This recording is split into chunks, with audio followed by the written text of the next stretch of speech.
Gauteng, once again, still, it seems, having problems placing people. One new school every month may sound like a lot, but that's only between 12 and 20 schools. It's not a huge number, really, when you consider the problems in Gauteng. No, it's not. However, we've got to look at what has been done up to now. Besides new schools, this province stands alone in the influx it has, number one. Number two, that they have also initiated a program where they are building at existing schools.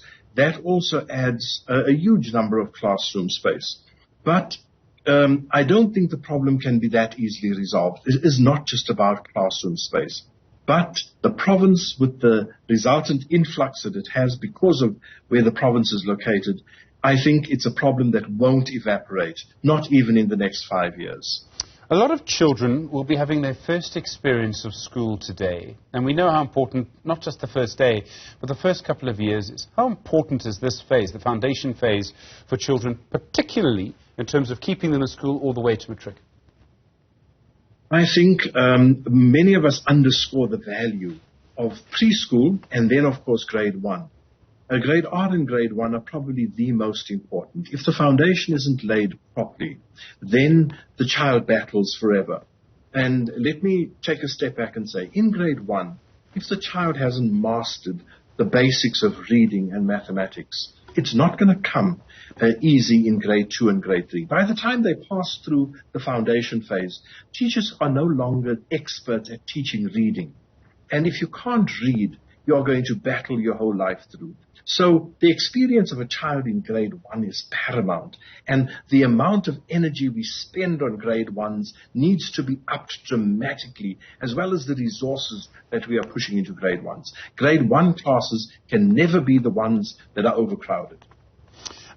What else do you believe we need to do to keep children in school for longer? We saw particularly during the pandemic how big a problem this is. But it is in a way the defining feature of our education system that we have twice as many children in grade 1 that we do in matric. And then the other defining feature of our society, perhaps as a result, is youth unemployment. I mean, that shows you how important this is. Absolutely. Stephen, it's been a crisis for a long time. And of course, the attraction on the outside seems so nice. And that is why dropout, particularly of the boy child, is so easy. And then, of course, girls that fall pregnant early.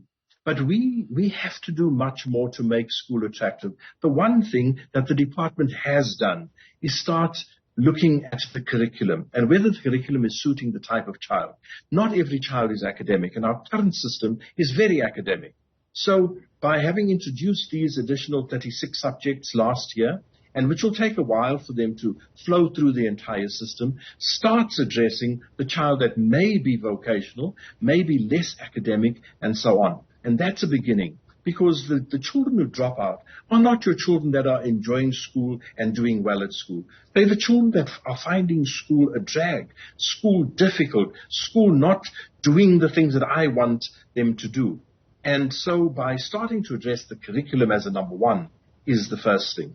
But of course, Stephen, we've got to look at how we utilize what we have optimally, and also that we need to see that children are in dignified surroundings. Overcrowded schools, schools with no ablutions, etc., don't endear themselves to the children. Basil Emanuel, thank you as always, President of the Teachers Union, Naptosa.